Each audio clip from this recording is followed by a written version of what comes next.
بسم اللہ الرحمن الرحیم۔ اللہم صلی علی سیدنا محمد وآلہ وصحبہ وسلم علیہ۔ السلام علیکم ورحمۃ اللہ وبرکاتہ۔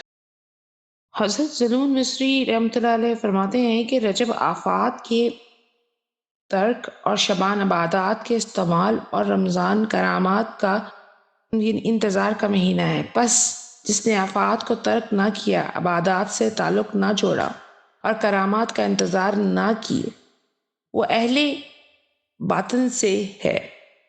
اللہ تبارک و تعالیٰ ہمیں ان کی حد ادب اور تمیز سے اور طریقت سے اور تمام تر محبتوں سے منانے کی توفیق عطا فرمائے۔